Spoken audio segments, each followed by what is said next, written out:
ले ली 100 सीट और ना तो इनकलाब जिंदाबाद अलग झंडा लेकर के हम चलोगे। जीतन राम मांझी का बयान आपने सुना। जीतन राम मांझी कह रहे हैं कि हमको भी राज्यसभा की सीट चाहिए, नहीं तो हम एनडीए छोड़ देंगे। अब आपको पूरा प्रकरण बताते हैं कि जीतन राम मांझी के पेट में दर्द आखिर क्यों हो गया है।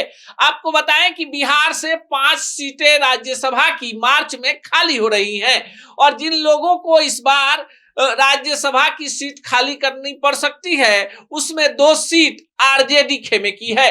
आरजेडी से प्रेमचंद गुप्ता और एडी सिंह 2 राज्यसभा के ऐसे सांसद हैं जिनका कार्यकाल फरवरी में पूरा हो रहा है। बिहार में एक राज्यसभा की सीट के लिए 41 विधायकों का होना जरूरी है। ऐसे में 5 सीटें जो है वो आसानी से, जो 5 सीटें हैं वो एनडीए के खाते में जाएंगी, इसमें कोई किंतु परंतु नहीं है। 5वीं सीट में थोड़ी सी पेच फंसती नजर आएगी क्योंकि इसमें 41 विधायकों की जरूरत पड़ेगी।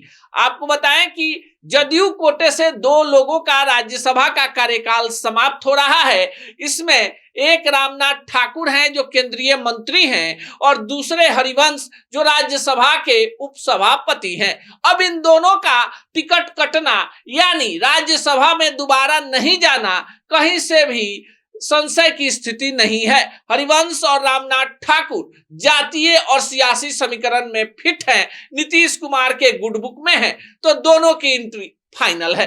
अब बीजेपी के तरफ से 2 सीटें जो आरजेडी की तरफ से खाली हो रही हैं उन पर कौन जाएगा उसको भी लेकर संशय नहीं है। नितिन नवीन बांकीपुर से इस्तीफा देंगे और नितिन नवीन चूंकि राष्ट्रीय कार्यकारी अध्यक्ष हैं, उनका राज्यसभा जाना फाइनल हो चुका है। दूसरी सीट राजपूत कोटे की है और इस बार किसी की चालबाजी नहीं चलने वाली क्योंकि एनडीए कोटे से 32 राजपूत विधायक हैं और बिहार विधानसभा में सिंगल लार्जेस्ट जातीय विधायकों की तादाद में राजपूतों की तादाद सबसे ज्यादा है। बिहार कोटे से केंद्र में किसी भी राजपूत को मंत्री नहीं बनाया गया है।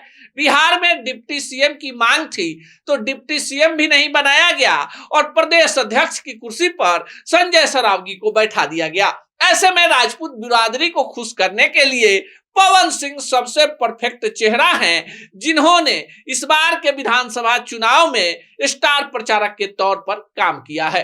तो दूसरी सीट पवन सिंह के खाते में आ जाएगी और बचेगी एक सीट जिस पर होगा जोर तो गठजोड़ और ऐसे में बीजेपी अंतिम में निर्णायक भूमिका होगी। इस एक सीट को लेकर ही तीनों पार्टियों यानी उपेंद्र कुशवाहा, जीतन राम मांझी और चिराग पासवान की पार्टी में माथापच्ची चल रही है।